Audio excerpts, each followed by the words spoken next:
Доброго дня усім. Good afternoon, everyone. And the topic is the development of a civilian voluntary rescue system in Ukraine. Our guest are Michal Rzhysko, coordinator of the project development of voluntary rescue system in Ukraine, Roman Yaruchyk, head of Maltese rescue office in Ivano-Frankivsk, Oleksandr chief specialist of the Ministry of Healthcare of Ukraine, Andrii Hirnyk, head of the Center for Conflict Studies and Psychoanalysis at the Kyiv-Mohyla Academy, and we will be joined by Iryna, Sysoienko, Member of Parliament of Ukraine Faction Association, Samopomich, Deputy Chairman of the Healthcare Committee of the Verkhovna Rada of Ukraine, Head of the Subcommittee on Monitoring of the Implementation of Medical Reform. You're welcome. According to our plan, first we're going to watch promo video and then we will have a press conference. Should we wait? No. So I would like to give the floor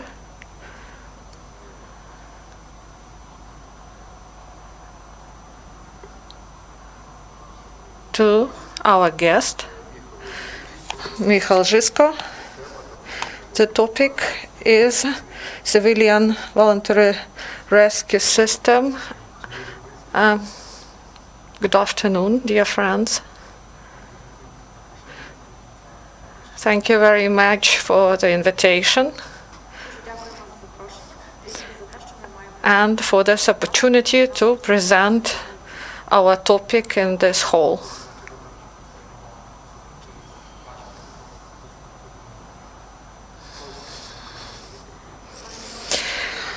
I would like to briefly outline why this voluntary rescue system is really important, not only in Poland, but also in Ukraine.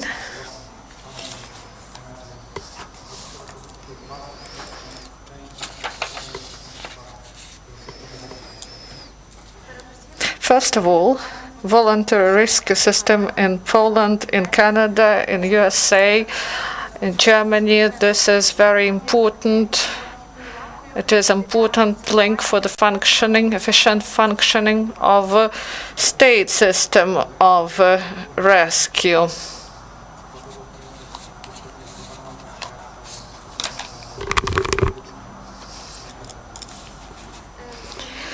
We understand that each country has its peculiarities in the system. In Germany, it works as a system of provision of medical services. It is called Maltese.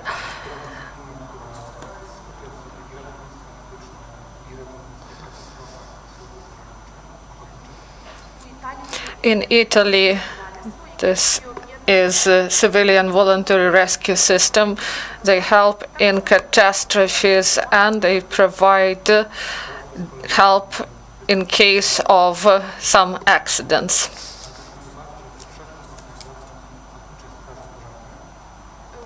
In Poland, we have peculiarities. There are special services of provision of help, such as mountain, water rescuing. But the most massive organization that provides voluntary help is the firefighting volunteer service.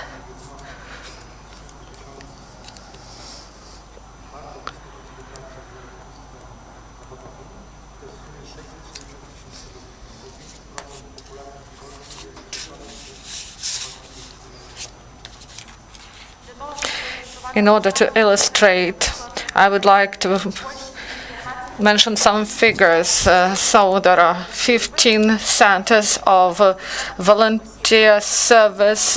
About 5% of the population of Poland joined this firefighting centers, volunteer centers.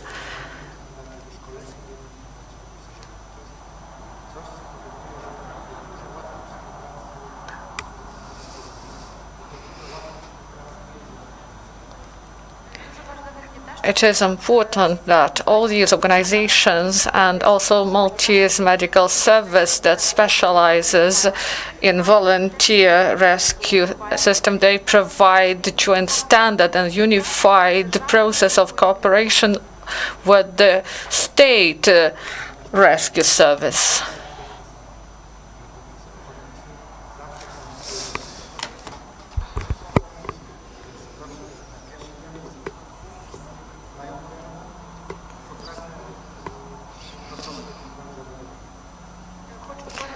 Each country has its peculiarity and specialization in the functioning of the service, but the main key idea is that due to the common standard, they have the same type of training and they have good cooperation with the state system of healthcare and the state system of rescuing. This is the key idea, because volunteer rescuers who act at local level, they are aware better, they know locality better, and this is good for common people.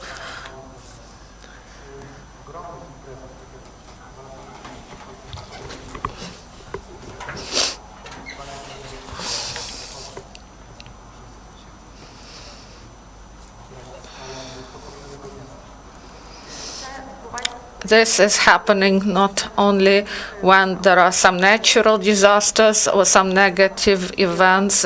It is also efficient when there are some mass events. 2 years ago in Kharkiv, there were Days of Youth, 2016, and in Kharkiv they have 600,000 of people, and 2 million people visited this event. So you can imagine the scope of this.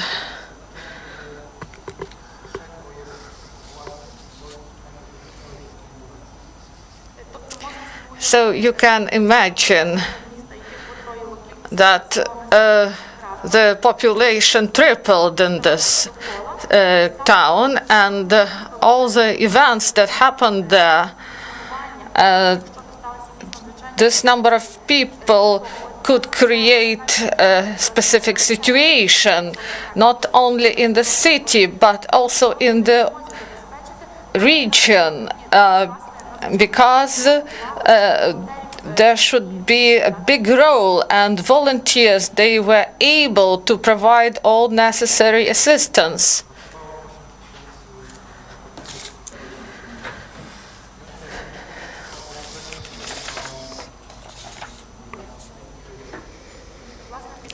And in the course of the service by Pope Francis, there were 8,000 rescue workers present, and they were the first link that provided help to all those who needed their help.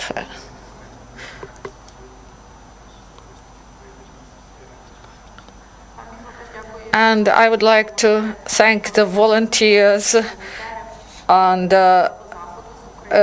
these volunteers came from Ukraine, and I want to thank those volunteers for their service during these events. Of course, the other incident, there are natural disasters and catastrophes, and volunteers, rescuers, they come to help the professional rescuers.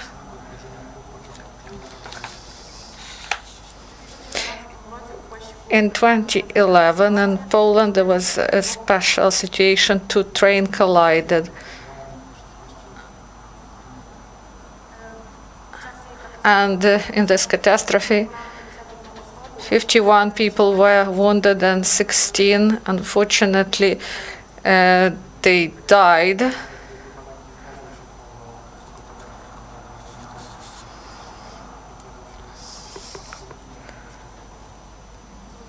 And we understand that such a catastrophe happened not near the hospital or firefighting station, it happened in the field.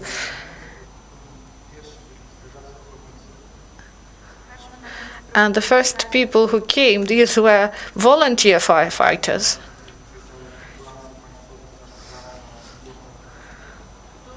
and ambulances came quickly, and firefighters came, and helicopters.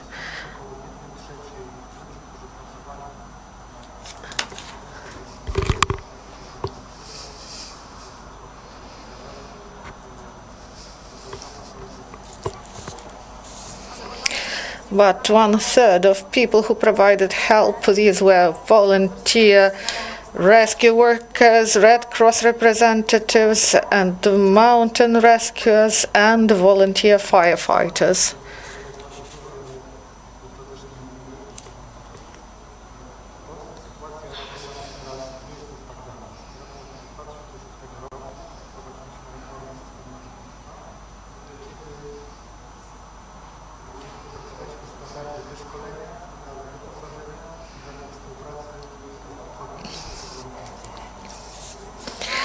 And this efficient cooperation was started in 2006 when in Poland they had the reform in the rescue system. They unified the training and they established cooperation with volunteer workers.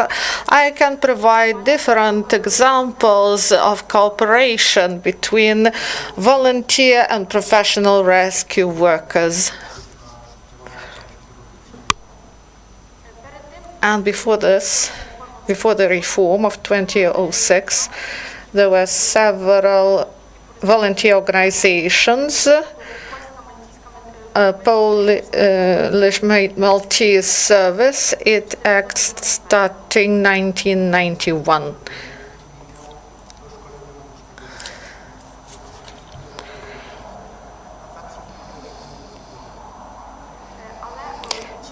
Other organizations didn't have this basic level of provision of qualified help, but they arrived first at the scene.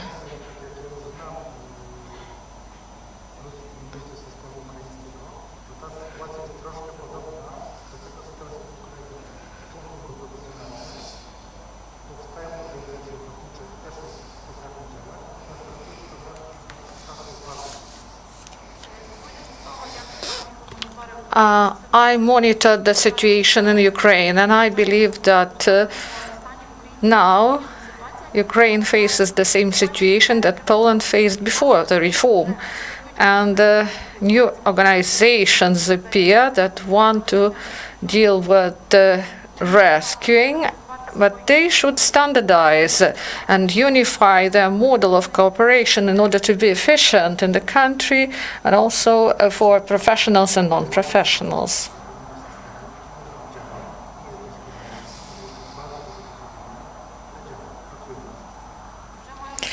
And having experience of 12 years, we understand that in Poland this model is efficient. It's not ideal, but this is the big step.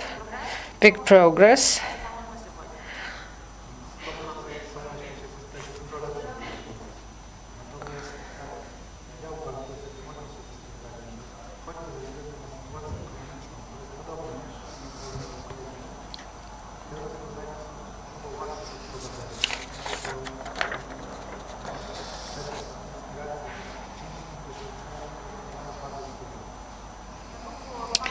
I believe that maybe there are better systems than in Poland, but taking into account that Poland and Ukraine, they are similar in many aspects and they are close neighbors, and the system that is functioning in Poland can be of use in Ukraine. Дуже дякую. Thank you. Now the floor is given to Roman, and he is going to tell us about this volunteer rescue service in Ukraine and how it's operates. So after Maidan that happened in Ukraine, we have many different civil initiatives, public initiatives that decided that it is really important to act. They decided that the life is the highest value, and in order to save it, we should form some centers we should get knowledge and to provide some elementary equipment, not waiting for ambulance and specialists. Before this, we can provide first aid and help the casualties in order that these casualties were not in this bad condition, in life-threatening condition.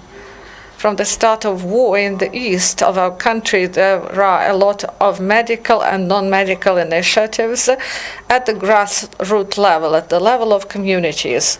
And they started actively help at the front line. They provide first aid, and they get knowledge from different sources,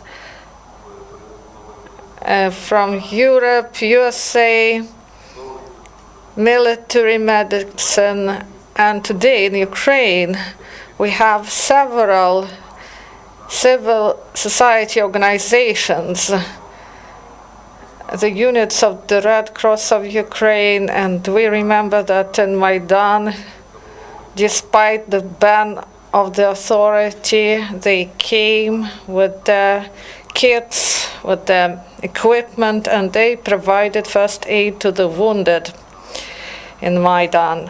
And the Maltese service that we represent here today for 25 years tries to provide first aid and to provide knowledge and material equipment in order to quickly and efficiently provide medical assistance. And during the last 5 years, due to our Polish partners and colleagues, we deepen our initiative. And there are different initiatives. Moto Help. This is the community of motorcyclists who see the necessity of provision of help on roads, and the helpers and those who also helped during the war. Szczecin, a nuclear power plant in the southern region, and they provide training and first aid on site. So we have this volunteer support at the grassroots level, and as Michal said about Poland, it is of quality at the grassroots level. It is efficient in order to provide help on site. Moreover, this quality medical assistance and training, this is important factor in formation of civil society. And it is important for young and older people in order that they feel the need for their development, their life, and understanding in the community, self-education, and efficient provision of first aid, and understanding that you can provide some first aid to people. Big problem here may become is that in Ukraine today there are some problems with these standards, as Michal said, standards concerning pre-medical help. So each citizen should provide such help, but how to do this? It is difficult because there is no proper legislation or institution that can regulate it in order to have common standards for the sector. So our initiative this idea from the grassroots level. We want, by common effort of our organizations, medical workers, legislators, and executive power, we should all develop efficient system, some model of training in first aid, the model of for volunteers, rescuers, and the cooperation between organizations and cooperation between volunteers with the state institutions. Today, that would be great response for the situation, because we are limited in time. The situation we face is really difficult, and if we are speaking about decentralization, about the processes that are ongoing in our country, and the provision of funds and resources from the center to the grassroots level, maybe in this way we would help the centers at the local level. So once again, we lack some standards for our existence, training, standards of equipment, and standard of cooperation among ourselves, and cooperation with state rescue services, whether it is ambulance, police, or firefighters. And we hope that by joint effort of public organizations and state organizations, we will be able to make some steps ahead in this direction to civilized European choice and our European future. I give the floor to Oleksandr who is going to tell us about the needs of the development of volunteer rescue service in Ukraine. So 4 years ago, more than 4 years ago, we had the Revolution of Dignity, and after this, an armed aggression of Russian Federation against Ukraine, and volunteers became active in all areas, and including the medical sector, and volunteer movement helped in medical sphere. It continues to save lives of Ukrainians. The Ministry of Healthcare understands this, and we work in this direction. We clearly understand that the coming of the ambulance is impossible in the first minutes of the accident, so it takes about 5 to 20 or more minutes to get to the site of the accident, and when there's critical bleeding or cardiac arrest, so the medical team, they won't be able to come and save this person. That's why those who witnessed the event, those who are on site, they should help, and this is the main in this reform. The concept that we've created, it envisages in the first that the first aid has a huge role, because first minutes are the most important for saving lives. So what has been done? New professions were introduced. This is instructor in first aid and pre-hospital help instructor. So these are professionals in the future. They will train those people who want to provide first aid, or those who, while on service, are obliged to provide such assistance to anyone who needs this type of help. The control of quality and norms and unification of provision of first aid, these responsibilities are within the hands of the Agency of Emergency Help. This is the state structure that will be responsible for this sector.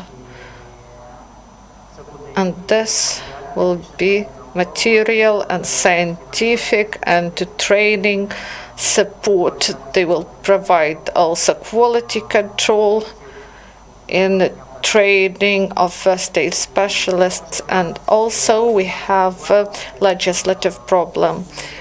Immunity is lacking for those who provide first aid, and the Ministry of Healthcare came up with the draft law to introduce changes to some laws, and there is such a notion as immunity for those who provide first aid.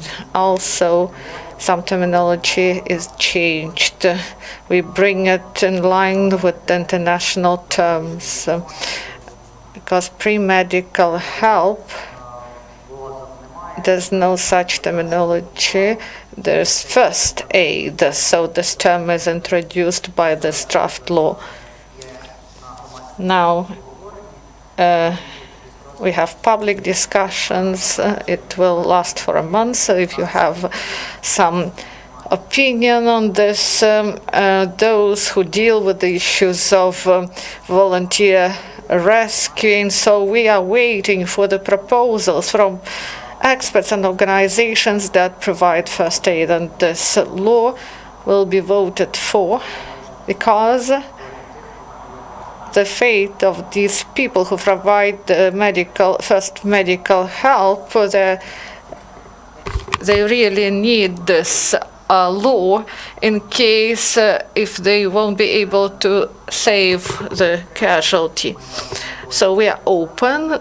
We are with you together with organizations who actively work on this issue at the grassroots level, at the level of the state. So we are moving and we develop in this area. Now the floor is given to Iryna Sysoienko, and she is going to tell us about legislative initiatives in the sector. Good afternoon, everyone. Iryna Sysoienko, member of the Parliament, Deputy Chairman of the Healthcare Committee. First of all, I would like to thank the organizers and the Maltese Rescue Office and our colleagues from Poland, all those who are now building this system of civilian volunteer rescue. And now I'm going to tell you about the most important thing for our state in this area. So this issue of volunteer rescuing, we really believe that we should be responsible for this. We should not transfer these responsibilities to some volunteer organizations. The state should play the major role, and in times of Maidan and later on in ADO zone, the function of the state is implemented by volunteers. So the state, Ukraine, should change this. The main function of the state concerning preservation of life and health of people, this is the implementation by the government of the laws and the regulations of Ukraine. State institutions should work efficiently and implement their obligations. And at the same time, we should build additional opportunities, like in Poland and in other countries of the world. And Ukraine, in Ukraine, we believe that this experience is of high value.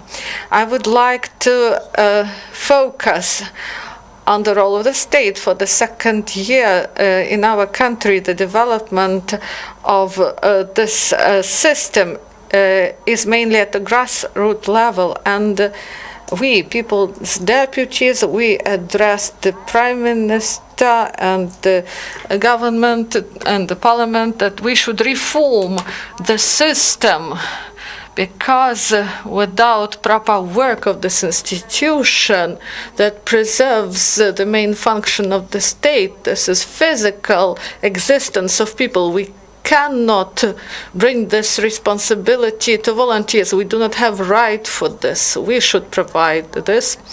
And should be changes introduced into legislation of Ukraine, and I would like to inform that in the Parliament we have draft law 1516. It is in the second reading, and it envisages the introduction of changes to legislation. I would like to read it, that we should increase the number of people who are obliged and should provide first medical assistance. First of all, we want by this new law to oblige to provide first medical aid. This should be provided by emergency workers, workers of firefighting service, and police officers, pharmaceutical workers, and also conductors and stewards, all those who have no non-medical education, but those who should have proper skills to provide first aid. Also, workers of organizations and enterprises of different forms, they should nominate responsible individuals who will provide this medical assistance at the workplace. So at the legislative level, we should broaden the categories of people who should be able to provide this first aid. And the issue of high mortality because of trauma, we should resolve these issues by this. And this draft law is now in the Parliament, and it envisages training, obligatory training, creation of standards in order that this knowledge and skills in the sphere of first aid, it should be this knowledge should be provided to these individuals that are envisaged by law, and this is the work of the government. And also I agree with all who are present here that this issue of cooperation between the government and volunteer rescue workers, we should form clearly this idea. We should embody this into the legislation, and I, as the Deputy Chairman of the Healthcare Committee, I believe that we should cooperate, and the most important thing is to preserve lives and health of Ukrainians, and due to European experience, due to support of our colleagues, I believe that we will succeed in this sector. I'm Andrii Hirnyk, head of the Center for Conflict Studies and Psychoanalysis at the National University of Kyiv-Mohyla Academy. I would like to say that my center started cooperation with Maltese service concerning the development of training programs and training of instructors in pre-medical aid, first aid. I'm 67, and 2 years ago I got qualification of a trainer in first aid, and weekly I hold training at our center, and we have 5 trainers like this, and 5 trainings a month we are having. So these trainings, they are for IDPs, the members of ATO the members of families of ATO participants, and I would like to invite journalists, because journalists may be on site of the accident, and I believe that journalists should not only videotape, but they should provide help if there is need in this help. And our university tries to combine scientific training and practical work, and at our center we had we practice American methodology of the Johns Hopkins University. This method is called SATA. This is the method of urgent psychological help to people who suffered psychologically. It is adapted to our realia, and there was a scientific project, and then during 2 years this method was practiced, and our colleagues from Johns Hopkins University, they believe that we are ready to independently provide these methods and to spread it in Ukraine. And I want to say that this aspiration to combine scientific and trainings issues, we have centers in Slaviansk, not only in Kyiv, and also in Pokrovsk in Donetsk Oblast. And these centers, they deliver trainings for people. This is psychological work with people. They provide help to people who suffered in the result of armed conflict, especially help to children, school children. Together with UNICEF, we organized a big program to retrain school psychologists in order that they were able to work with children. About 2,000 school psychologists of Donetsk, Lugansk, Zaporizhzhia, Kharkiv, and Dnipropetrovsk oblasts. These specialists were trained and now they work efficiently. Also, I would like, at the end of my speech, I would like to invite everyone to our conference that will take place in Kyiv-Mohyla Academy on the 7th and 8th of June, and we will have people from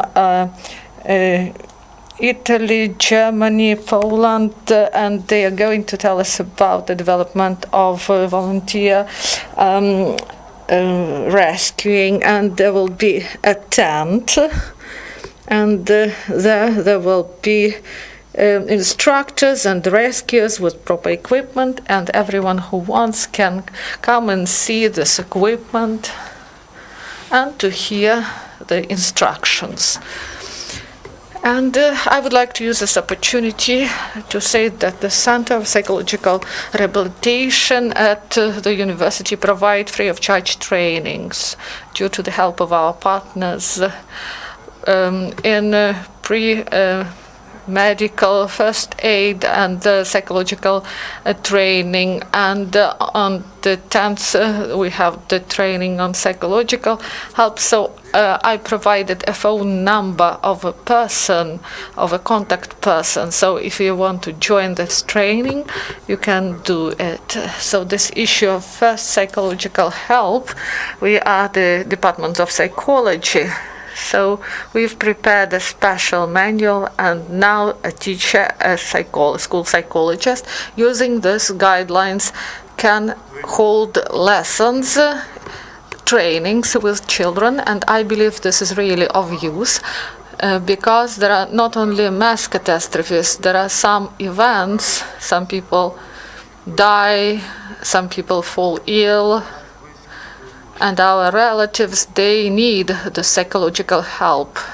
And we cannot do it efficiently often because we are not, people are not specialists in this, and they can even harm. That's why we are going to continue our work, and I ask you to join. Each person, each citizen should be socially responsible, and we should know that if something happened to someone, so this person should be able to provide first aid. Thank you for your attention, and I once again want to invite everyone to our conference. So time is up. We do not have time for questions. So we wish you to have fruitful conference, and we also want that we will have more people who are able to provide first aid. Thank you. Тому що це хороша можливість допомогти іншим.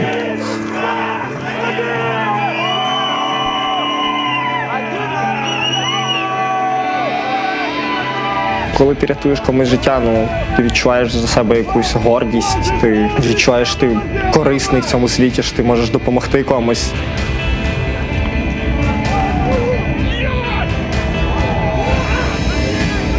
Я став рятувальником через те, що в житті бувають різні ситуації, ти ніколи не знаєш, що може статися завтра.